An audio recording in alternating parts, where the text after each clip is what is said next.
This is part 5, the final part of the BIBBA Bee Improvement course for 2022.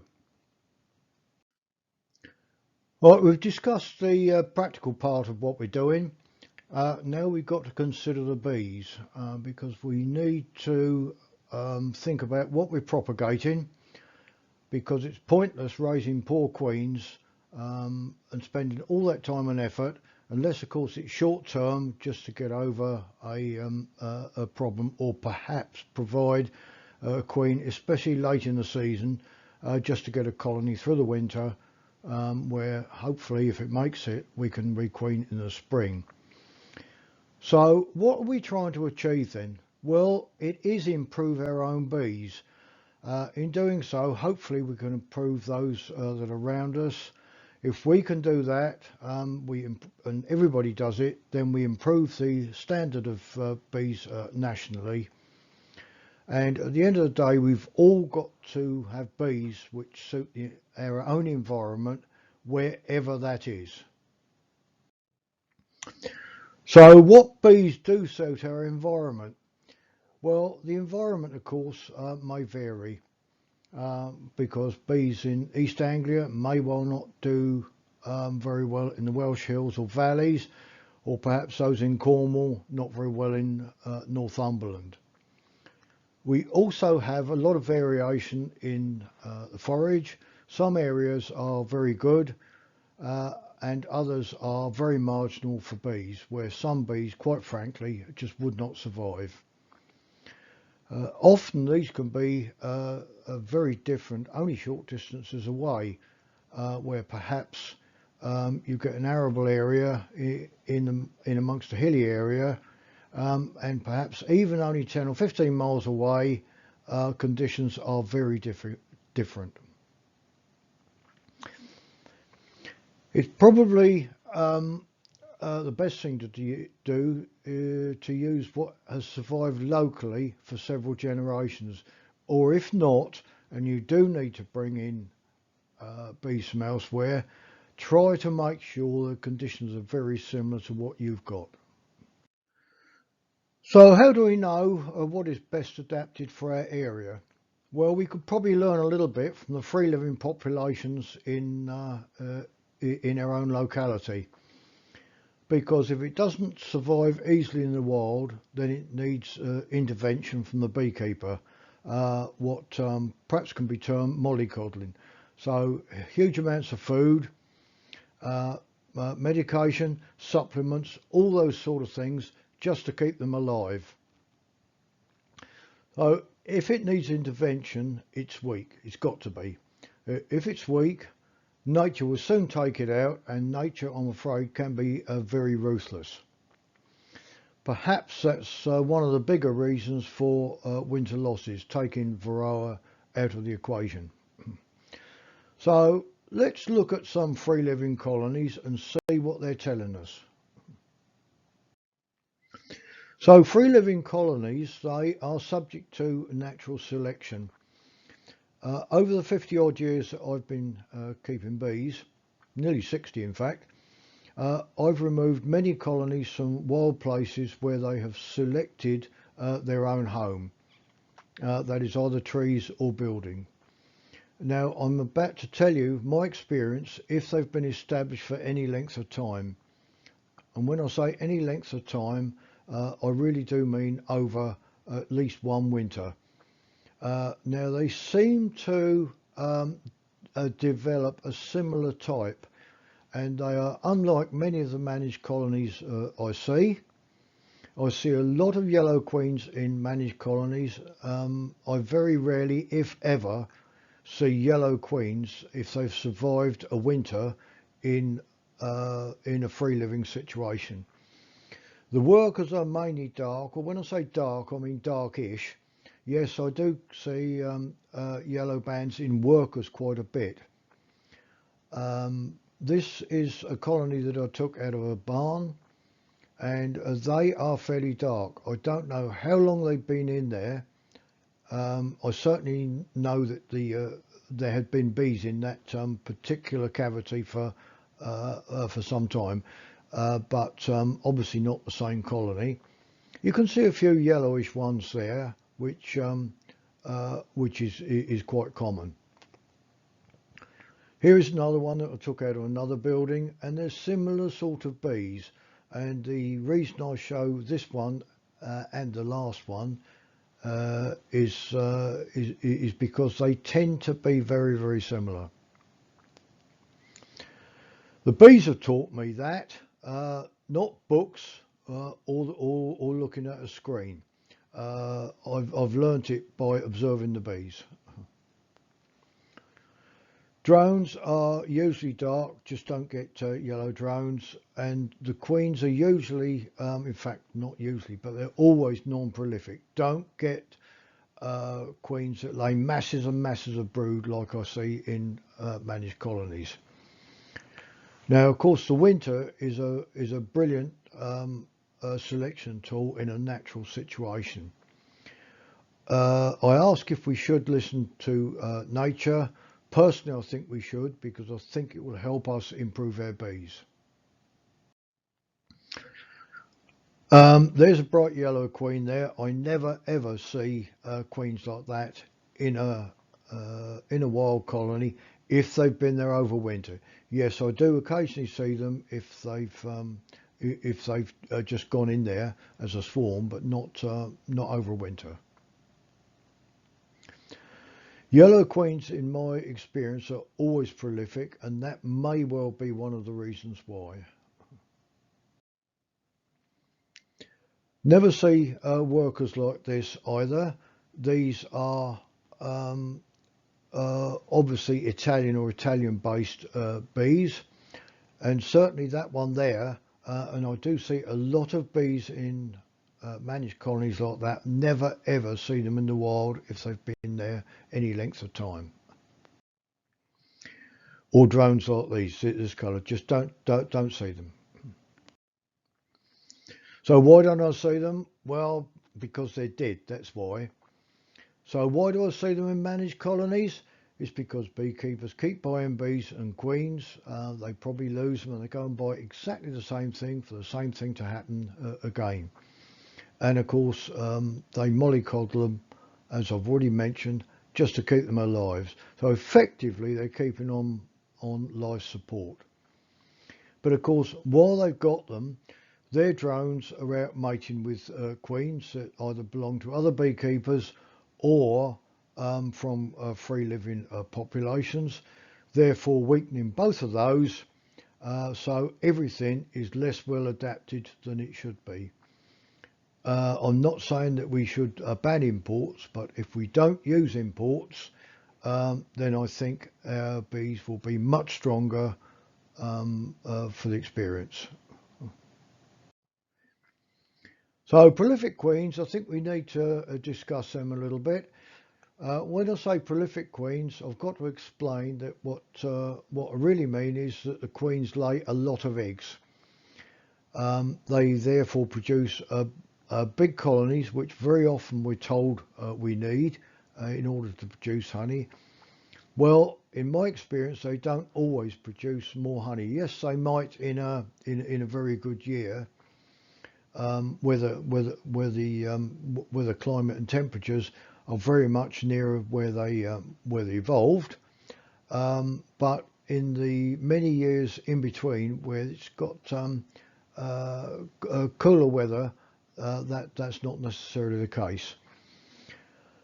These prolific queens don't often respond to conditions, so where the non-prolific bees are likely, the queens are likely to reduce laying in a period of dearth, prolific queens just keep charging ahead, and that I think is one of the reasons why we're given the starvation warnings for the National Bee Unit. Because of course what they're doing is producing brood that they don't need. And brood, of course, is incredibly hungry, or unsealed brood is. Therefore, these colonies need a lot more food, which comes from three places. Either their store, if indeed they've stored anything, which of course is your crop. Forage out in the field, which means that because they need a lot more, they plunder whatever's in the locality, meaning there's probably a bit less for other bees and other pollinating insects too. Or it can come out of the feeder, which of course is a cost. And I very often see people feeding bees in the summer. I never ever feed bees in the summer unless it was a summer like 1976 where we had a drought year, and that was because the plants were not secreting nectar because there was no moisture in the ground.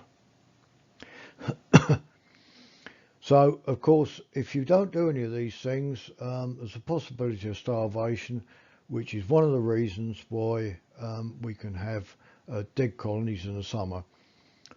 Starvation used to be a winter issue or spring issue. Now it's a summer issue as well.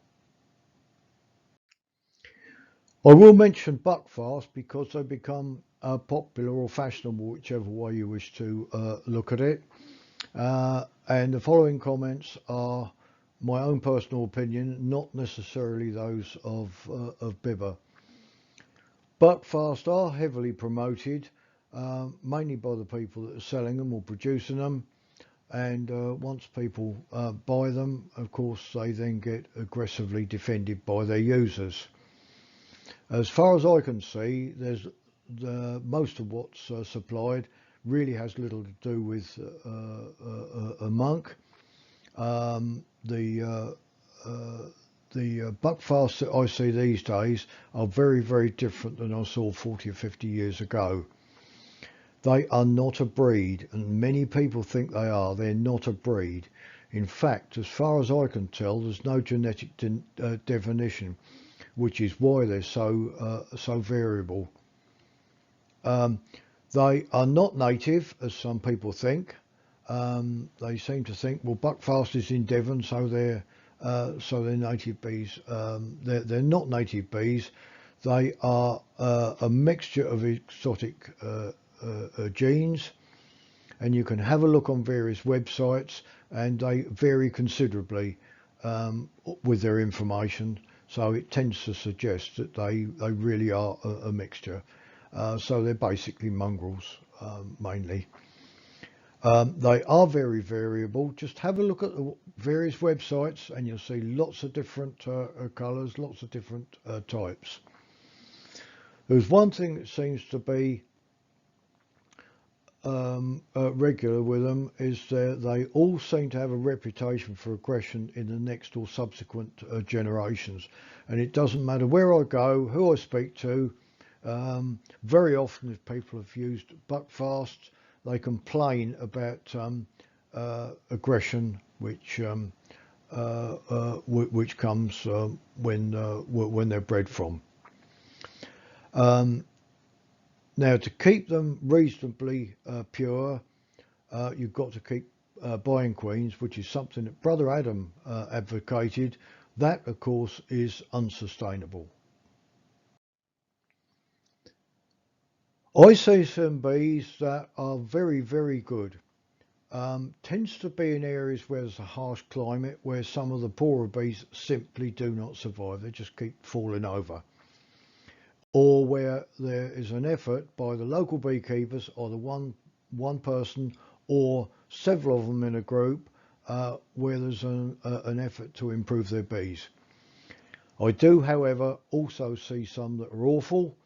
Handling colonies, there's absolutely no vibrancy with some of them at all, where perhaps they're recently imported.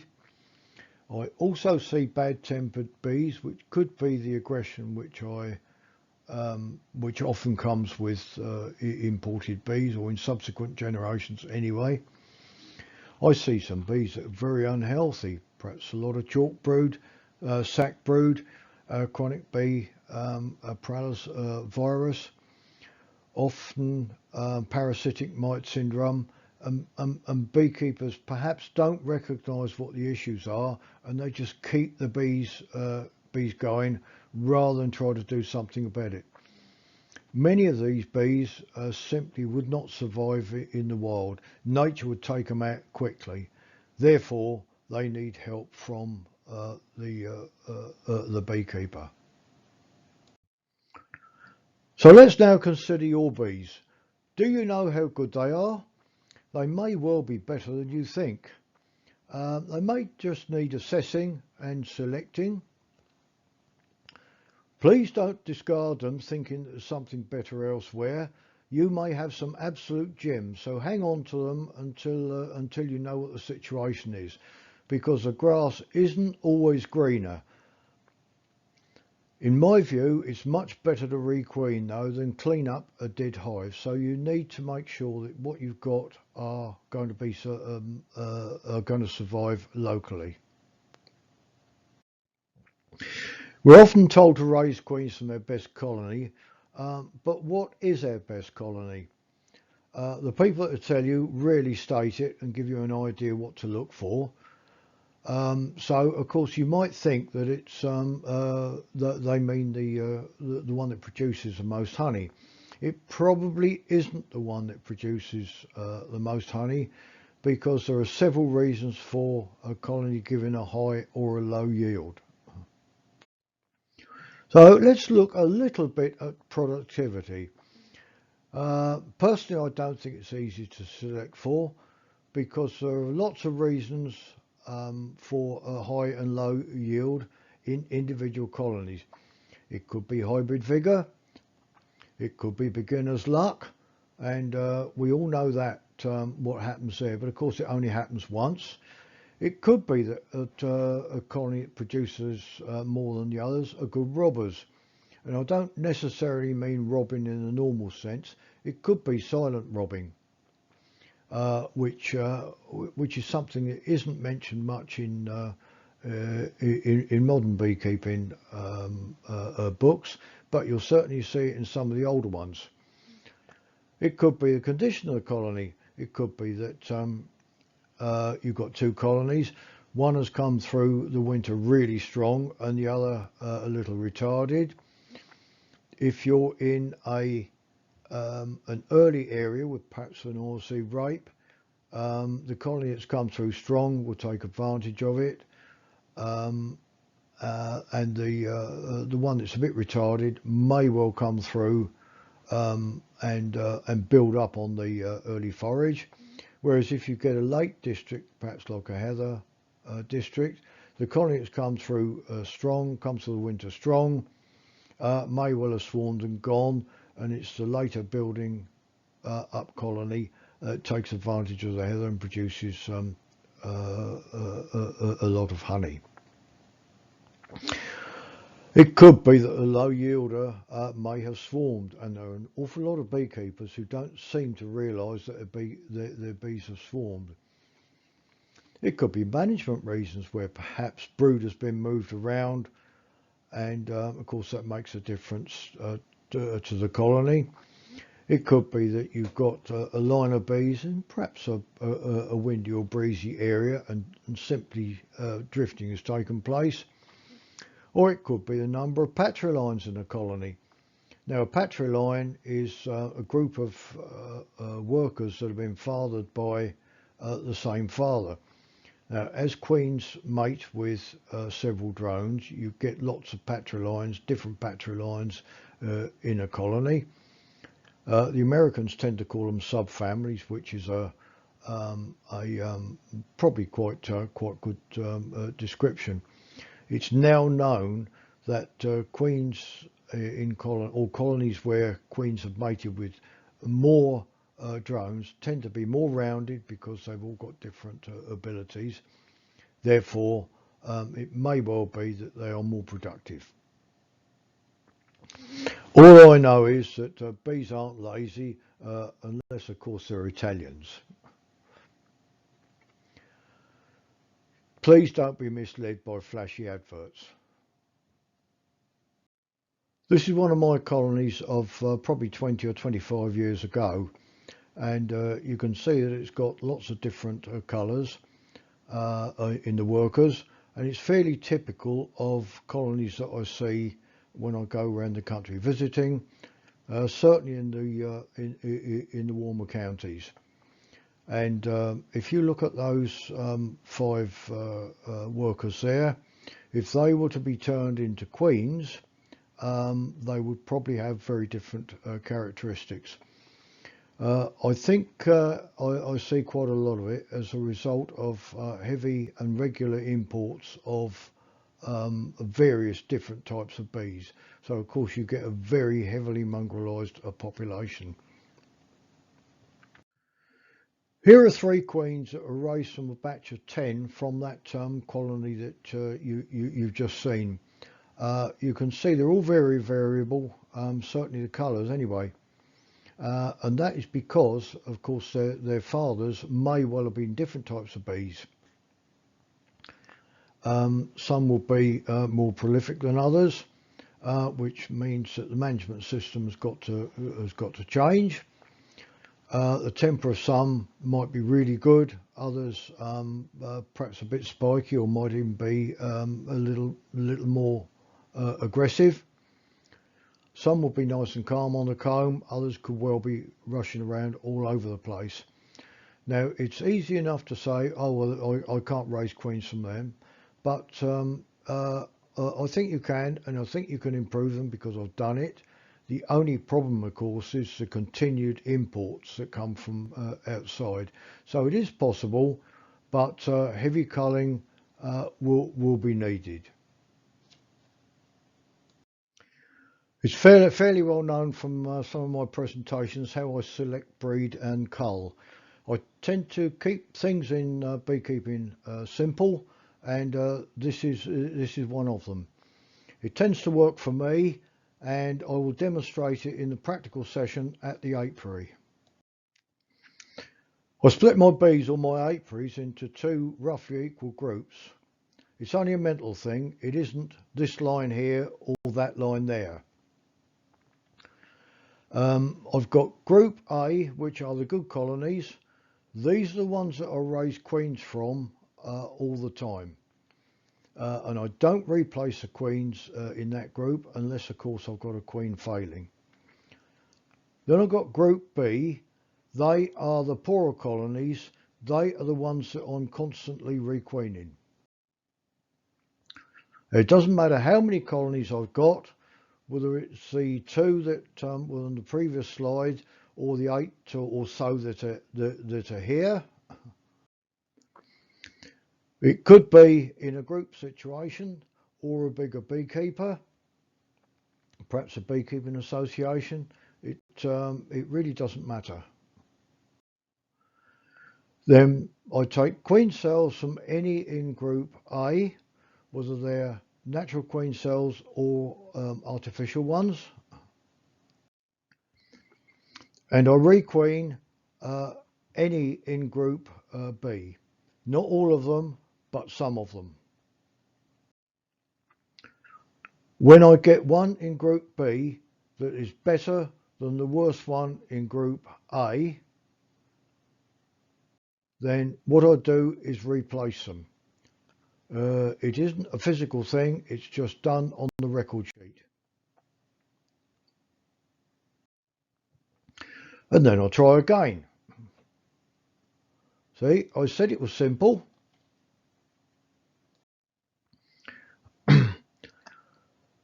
Producing good queens, we hope to do it by whatever method suits you. They will all work. I know I get asked regularly, what's the best method? Well, they're all best. It's whatever suits you, whatever you get on with. If you're producing good queens, that's the best method. I'm happy to use natural queen cells, and very often do. If I get swarm cells or supersedure or even good emergency cells from a good colony, I'm happy to use them because I've had some brilliant queens from natural cells. Now I don't mean that everything's got to be native Apis mellifera and mellifera, AMM for short. If you're in an area that there are many of those, yes, then obviously try and do what the locals do, so that you're not wrecking their populations. But if you're in an area of heavy mongrelization, then you've got to do the best you can with what you've got.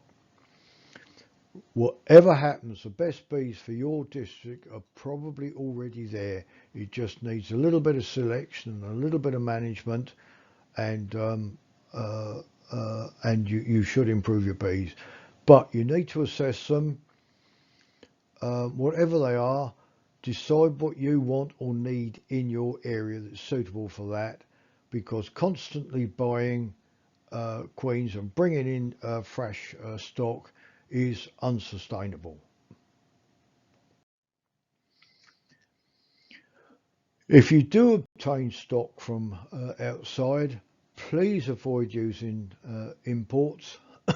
Getting queens from Southern or Eastern Europe probably isn't the best answer, especially if they're not a local subspecies. They may cause aggression in later generations, which in beekeeping terms is called F2 aggression, and can be researched. They also have other issues which are well publicised. Have a look on the BIBBA website and you'll see 15 reasons to oppose imports. I think I've mentioned this before, but source some similar conditions to yours. Bees, however, are very adaptable and they will adapt to your climate, and if you just allow them to do their own thing, probably natural selection will tell you what's best. In general, I think it's better to source from a harsher environment than yours are, because they're more likely to survive than if you bring bees in from a warmer climate. Just a little bit of tidying up, one or two things to discuss. In general, I find the less swarmy the bees are, the fewer queen cells they will build. Therefore, when you're raising queen cells, they may not build a lot. Small colonies can change very, very quickly, either the amount of stores or the space available. So be aware of that. I've mentioned a couple of times that if you have a brood break, you may increase the yield. You've got to be aware that undesirable bees are often dumped locally. This could be by larger scale beekeepers, and I don't think we ought to be pointing fingers at commercial beekeepers, bee farmers, call them what you like, because many of them are sympathetic to locally adapted bees and are really on our side. It's where people, I think, are bringing in regularly imported queens that really is a problem. Don't be mean. Don't try to cut corners unless you know what you're doing. I have given you one or two suggestions for cutting corners. That's fine if we end up with good queens. I've only briefly mentioned the queen problems that have been a part of beekeeping since about the turn of the century. These are three things mainly: young queens being superseded very early in their lives, young queens are failing, and queens simply disappearing. These tend to be problems with any queens, wherever they come from, wherever they're sourced. If you want to have a bit of a refresher, have a look at Dave Cushion's website, because I've got a page there on most of the problems and how to deal with them. And finally on this one, think quality throughout. Quality, quality, quality. And try not to cut corners, and try not to accept something that's, I won't say substandard, but it's not quite up to scratch. Final message. You may need to change your thinking, perhaps what you've been taught, or what you think is illogical, which may well be false logic. You may need to change your colony management methods, because we're very often taught to use imported queens that lay a lot of eggs, that produce big colonies, because you need big colonies to produce lots of honey. Not always the case, because of course they do need a lot of feeding. Try to work with local beekeepers if you possibly can, especially like-minded ones. Perhaps through local beekeeping association, individuals, or a bee breeding group. What I do know is that parachuting queens in often causes problems that results in more being parachuted in, and so on. And there have been many cases where this has been an issue for a long time. So as a beekeeper, when you bred the queen that produces this, so every cell there I think has got an egg in. You've got the queen, you've probably clipped, probably marked it. You can feel really satisfied and congratulate yourself. So finally we've come to the end. So this is the last PowerPoint presentation. Have a look at all the resources that you've been given. If you want to go back and have a look at the various other parts, then I suggest that you do so. We can all look forward to producing good queens that perform well, or they head colonies that perform well. I can tell you there's a huge amount of pleasure in doing so, and we look forward to seeing you at the practical session, wherever that is. You'll probably see my two border collies, Nell and Rosie. They will be there, or they hope to be there, and they certainly enjoy being in the company of beekeepers, and they will certainly enjoy any biscuits that come their way.